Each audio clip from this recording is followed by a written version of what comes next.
Hey everyone, this is Kevin from thechesswebsite.com, and today we're starting our coverage of the second most important tournament of the year. That is the Candidates Tournament. Winner of this tournament will go on to face Magnus Carlsen for the World Championship, the most important tournament of the year. That's going to be held in November. Tournament starts today on March 10th. It's going to run through March 28, 2018. There are 14 rounds, so a lot of chess to be played, 8 competitors, and each of those competitors will play their opponent twice. One is the white pieces, one is the black pieces. If you're not familiar with how players qualified for this tournament, there's quite a few ways to go about doing that. One is, if you lost in the last World Championship, you are automatically in. So that's why we have Sergei Karyakin. He is in the tournament. He's the 13th ranked player in the world. We also have the top 2 players from the Chess World Cup in 2017. That's Levan Aronian, 5th ranked player in the world, and Ding Lian, the 11th ranked player in the world. Then we have the top 2 finishers in the Grand Prix. We've been covering that tournament for the past couple years. And we have Shakir Mamedov. He's the 2nd ranked player in the world, and Alexander Grishik, the 12th ranked player in the world. They both qualified from the Grand Prix. Then we have the top 2 players as far as rating who played in the World Cup and the Grand Prix that didn't already qualify. That is Fabiano Caruana, 8th ranked player in the world, and Wesley, the 4th ranked player in the world. And then lastly, the 8th player is a wild card given out, and this year was given to Vladimir Kramnik. He's the 3rd ranked player in the world. So definitely have some strong competitors. We have Sergei Karyakin, who took Magnus Carlsen the distance before at the very end losing to Magnus Carlsen, but very strong competitor. He won this Candidates tournament last time out 2 years ago. And then we have the 2nd, 3rd, 4th, 5th ranked player in the world. So expecting some fireworks in this tournament. Round 1, we're going to be looking at Fabiano Caruana, the American, versus Wesley Wesley playing the black pieces, Caruana playing the white pieces. And they have it structured where while you do play every player twice, you actually play your fellow countrymen early on in the tournament. Fabiano Caruana, if you remember a couple years ago, was just a day away, had a chance to actually win the tournament. So he's going to be looking for some revenge, knowing how close he came to playing Magnus Carlsen back in 2016. So we will go ahead and get started with Fabiano playing the white pieces, starting out with pawn to d4. Wesley plays knight to f6, pawn c4, pawn e6, pawn g3. So getting into the Catalan opening is Fabiano Caruana. Bishop down here, b4, bishop to d2, says, hey, if you want to exchange, that's fine. Bishop comes back to e7, fianchetto on the king side of the board, pawn down to d5, knight f3, and then castle on the king's side. So had the option to play more of a classical line, taking this pawn here on a c4. Instead, decided to play the closed variation and morphs into, after castle on the king's side, a semi-Slav defense right here. His light square bishop is not outside the pawn chain. So in this particular opening, Black's really looking to control the light squares of the board and then later push on the queen side of the board, as he usually has an advantage on the queen side. And White's just going to be looking to continue his development. He does have more of a presence with his light square bishop here on g2 to attack a semi-Slav opening where Black's trying to control the light square. So we will continue. Queen here to b3. This does control the center light squares. It also attacks this pawn here on b7 if the light square bishop on c8 ever does move. Knight to d7, bishop up here to f4. So White had a few options here. He could have played knight to c3, which is pretty common. Instead, decided to go ahead and play bishop up here to f4. This does allow him, if he ever wants to play knight to d2, he does have some options here. Pawn down to a5, and this is where White has more options. Many times if you see pawn to a5, immediately it's going to be met with pawn to a4. I still think that's a good move here. You could see pawn to c4, really trying to squeeze Black, not give Wesley so much material, much room to push forward at all. So since he played bishop up here to f4, maybe he wants to now play knight to d2. I think this makes a lot of sense. Decided to play something a little bit different. That's rook to d1. And this is not a common move that you see in this variation. It is a very sound move, getting your rooks involved into the center of the board to protect the central pawns. But Fabiano Caruana, he's taken less than a minute on every single move. So definitely seems like this is part of his preparation. These players have been preparing for this tournament for a long time. We only have the candidates. It's been every other year now, so waiting 2 years. most of these players have something up their sleeves. And so, no surprise, Fabiano Caruana not playing the typical moves, but playing them extremely fast, not really thinking about it. He's prepared, ready to go. Knight to h5, the bishop comes back here to c2. Does not want to bring it back here to e3, blocking his pawn on e2 from ever getting involved. And then you can tell the rook here on d1 does want to protect the pawn here on d4. So bring it back to d2 doesn't make a lot of sense. Decides to go ahead and bring it back here to c1, and then knight back to f6. Now the knight comes up to d2 and then pawn to b5. And this is what we talked about where Wesley So is looking to start to push on the queen side of the board. He starts to get a sense from Fabiano Caruana's bishop back here on c1 is sort of blocked, not really doing too much. And so he figures this is the best opportunity that he has to start to push on the queen side, have some sort of attack as black. Fabiano pushes forward with pawn to c5, wants to make sure that no additional material, this knight or this bishop, can get involved into the game.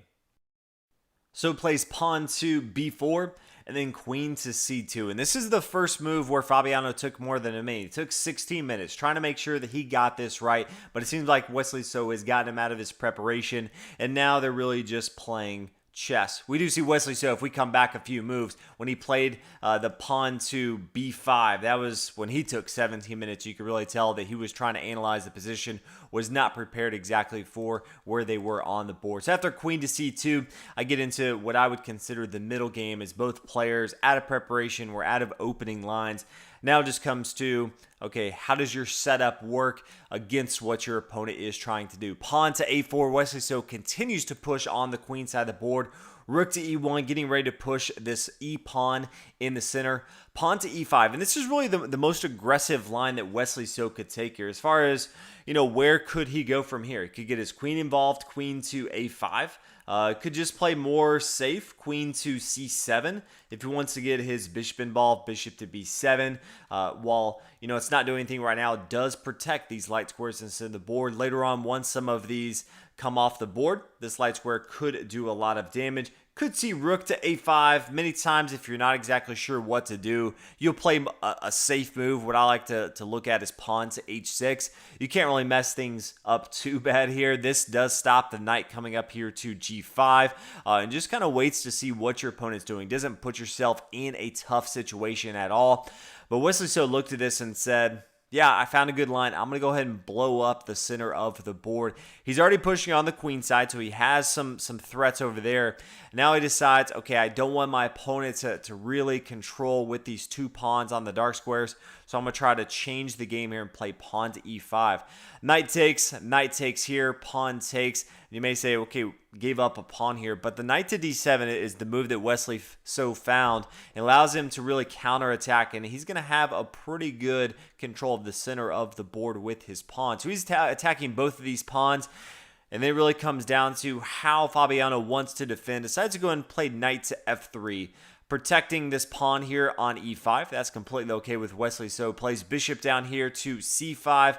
Gets that pawn back immaterial. Now he has a pretty active position. This bishop's also defended by the knight on d7. So the queen's not going to be able to attack that.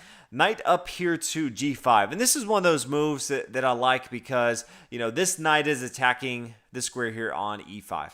And the knight coming up here to g5 says, I no longer want to defend that. At the highest level play, this is fairly obvious to look at and say, okay, something's going on here. And you can probably already see that queen up here to h7 is checkmate. But this is one of those moves that, knight to g5 is still an extremely strong move. It's being protected by the bishop here on c1.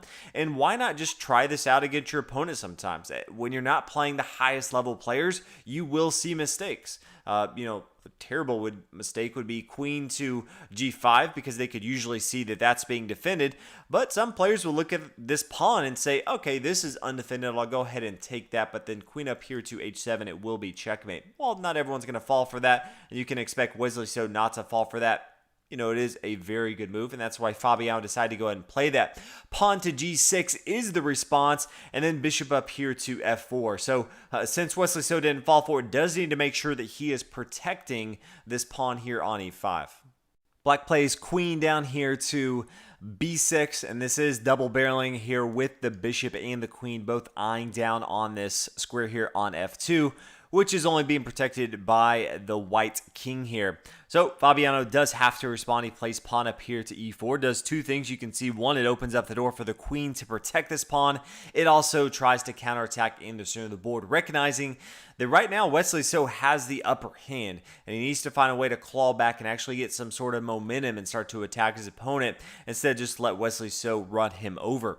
We see pawn down here to b3. Pawn takes, pawn retakes, and then queen over here to e2, and then bishop a6. I really wanted to see, and I thought we would see, as soon as the queen comes over here, this pawn on b3 can be a nuisance for white to deal with. And rook down here to a2 makes a lot of sense. You always want to get your rooks on your opponent's second rank if you're black. If you're white, you want to get them up here to the 7th rank. It just always puts pressure on your opponent. They usually have some pawns of sorts, unless they've pushed all their pawns. Most people haven't when the rooks are coming down here. So going to always be pressuring this pawn right here. And then depending on, what white does, he's usually going to have to spend some material to actually defend this. Rook over here to b1, and then we could see pawn to d4. All of a sudden, this pawn is a pass pawn, really going to start putting pressure on his opponent. Now, if he wants, the light square bishop can get involved into the game. It's behind the rook instead of blocking the rook. This really gives Wesley So the upper hand as far as the attacks go. But in the game, decided not to play that. Plays bishop here to a6. Does attack the queen, but it does block off his rook from coming down to that second rank. Queen up here to f3. This is really where Fabiano wants the queen to be. Everything is defending this light square diagonal in the center of the board. Bishop comes down here to a c4. Rook takes, and then pawn pushes forward on e6. And you can tell, even from this position, it looks like Fabiano now has the aggression. He's the one pushing his pawns onto difficult territory for Wesley So to deal with, and you don't no longer have to worry about a passed pawn from Wesley So or any huge threat right now. That could change, but right now Fabiano's done a good job of seeing that bishop to a6, getting his queen to the right spot, and then attacking as needed. We see the pawn take, and then the pawn take up here on f7. The bishop takes, and then the knight takes on e4. And this is where things start to get pretty interesting, because it's so tough to analyze some of these positions these players get into and make all the correct moves. The bishop comes down here to d4 in the center of the board. It's attacking this pawn here on b2. But then knight up here to d6 is so tough to deal with. And there's so many things that it does. One of the things is it opens up for this rook to get involved into the game. It also is being defended by this bishop here on f4. But there's a lot of critical squares that this knight on d6 is blocking. One of those is this square here on e8. So the rook can't come over here to e8 and exchange off the rooks. That would be very good for black. That knight stops it. It's attacking this bishop. So many times a player will move the bishop here, but that's just going to allow white to have a stronger attack going forward. So from here, we see the bishop come down here to d5, and then queen down to e2. And while it looks like the queen is retreating, also what this is doing is starting to gain a huge momentum boost for Fabiano Caruana to start a huge attack. Black really has to worry about these bishops coming off the board on the light squares and the queen coming up here to e6. If black's not careful, depending on where his rook ends up, the rook could come up here to e8. This dark square bishop could come over here to h6, and this rook could get involved into the game, start to attack his opponent's king. So this is a very tough position for Wesley So to play out of. We can look at a few options of how black could continue. We talked about it. The bishop comes down here to g2 and takes. Okay, queen up here, e6, check. This is going to end in a mate. King to h8. It would be mate if the king just came over here to f8, because queen to f7 will be checked. But now knight to f7, check. Forces the king to move. Knight to d8. This is a discovered attack. So this knight opens up the door for the queen and also blocks the rook, which is very, very important in this attack. Queen back here to h8, and now queen up to e8, check. And then we can get the rook involved and a very quick mate after that. Let's say we come back and say the bishop's not going to take, but maybe the knight's going to move. Knight to c5, maybe rook to d1, attacking the bishop. Just so much material being attacked for black. Queen down here to b4. This does defend this material and still keeps that queen in the center of the action. Bishop takes on d5, pawn takes, and then queen up here to e7. Now, let's say the bishop takes on b2. There's just no way to stop all of the threats that are going on. Bishop here to h6, and this is just preparing so many different threats. We have queen to f7. That's going to be extremely bad for black. As you can see, queen over here to g7. If the bishop can come off the board, it's another threat that we have, as well as the knights getting involved in the game as well. So this would be a very easy game for Fabiano Caruana.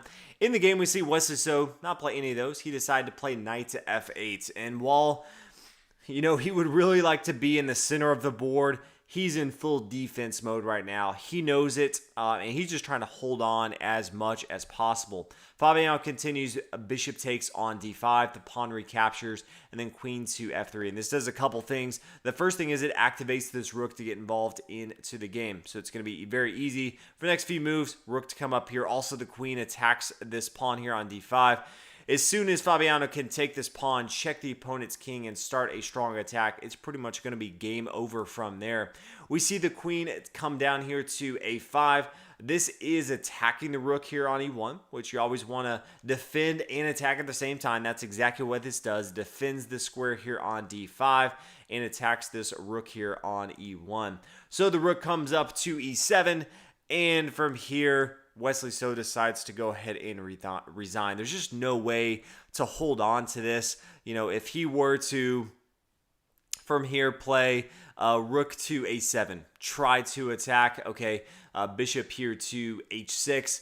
This opens up the door for the queen to come over here to f8 and take and mate. That's going to be bad. If he doesn't play that, let's say, you know, this knight clearly is just going to get gobbled up from the bishop coming to h6. So if he were to play knight to e6.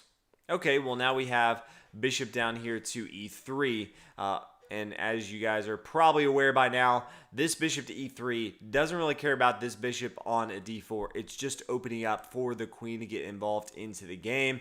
And so we see, okay, sure, queen down here to a1, king to g2, rook to f8. And then here's that dagger move of rook to e8. It says, yes, you can attack my queen. That's fine, but I'm going to make your life very difficult. So queen could come up here to a7. I recognize some of the moves could be different, but showing you some of the situations, people always ask, oh, yes, someone's resigned. Why did they resign? How could the game continue? This is one variation that could go down. Rook takes on f8. The knight takes, and then queen up here to d5. This is the dagger move where, you know, once the queen is in the center starting to attack, there's just not much that can go well for black from here. So start gobbling up material here. Knight down here to f5. The pawn can't take. If the pawn takes, it's going to be a quick mate from here. Checkmate. If the pawn doesn't take, then the king could just come back. Then we see bishop to h6, and then just going to have to lose more material. At the end of the day, black's going to end up losing. So Wesley so decides to resign, and Fabiano Caruana wins the game, getting out the gate strong. So congratulations to him. We do have so much more chess, 13 more rounds for all these players. So Wesley so definitely not out of it. Starting in the Canada's tournament against some of the best players in the world playing the black pieces. Sometimes that's just how it goes. So he's going to look to regroup tomorrow. But hope you guys are excited about the Canada's tournament. We have so much good chess. Excited to bring you as much coverage as possible. But thanks for watching, and I'll see you guys in round 2.